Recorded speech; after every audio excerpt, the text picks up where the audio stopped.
السلام علیکم ورحمۃ اللہ وبرکاتہ۔ الحمد للہ نحمدہ ونصلی علی رسولہ الکریم، اما بعد۔ عن انس رضی اللہ عنہ عن النبی صلی اللہ علیہ وسلم قال: يتبع الميت ثلاثة أهله وماله وعمله ويرجع اثنان ويبقى واحد، يرجع أهله وماله ويبقى عمله، رواہ متفق علیہ۔ اس روایت کو امام بخاری اور امام مسلم علیہ الرحمٰن نے نقل کیا۔ حضرت انس رضی اللہ تعالی عنہ کہتے ہیں، رسول اللہ صلی اللہ علیہ وسلم نے ارشاد فرمایا، جب کسی انسان کی موت ہو جاتی ہے تو یتبع المیت ثلاثہ، تو اس کے ساتھ تین چیزیں جاتی ہیں: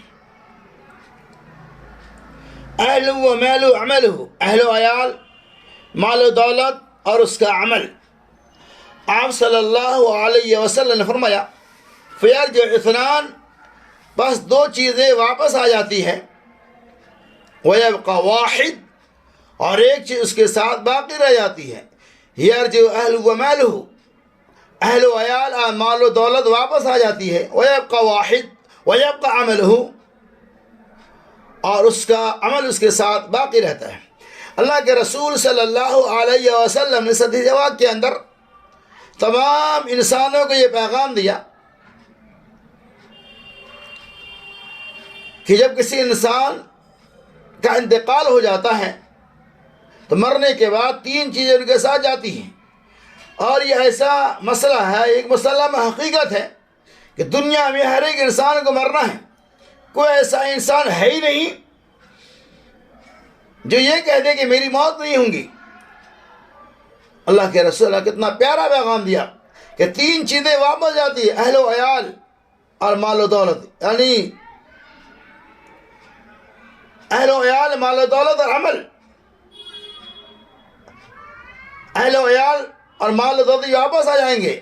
یہ مال و دولت جس کو اکٹھا کرنے کے لیے ہم نے حرام و حرام کے اندر بھی تمیز نہیں کیا، یہ اہل و عیال جس کو پالنے کے لیے بسا اوقات ہم نے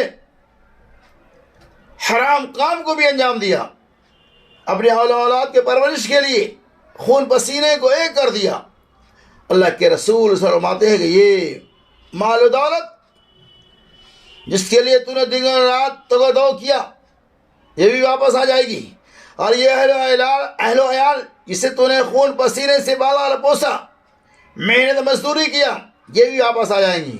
وَيَبْقَ عَمَلُهُ، اور تمہارے ساتھ صرف تمہارا عمل باقی رہنے والا ہے۔ تو کیا پتہ چلا، اس دنیا میں انسان کو آخرت کی فکر کرنی چاہیے، اور جس قدر ہو سکے خود سے بھی اپنے ہاتھوں سے بھی عمل صالح کو انجام دینا چاہیے، چونکہ مرنے کے بعد آپ کا عمل ہی آپ کے ساتھ جانے والا ہے، اور آپ کا عمل ہی آپ کو آپ کے وقت کام آنے والا ہے۔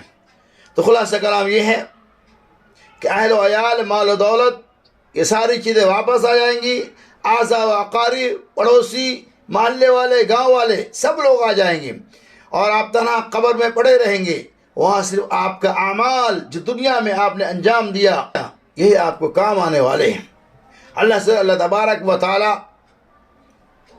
ہمیں آخرت کی زیادہ سے زیادہ فکر کرنے کی توفیق رفیق عطا فرمائے۔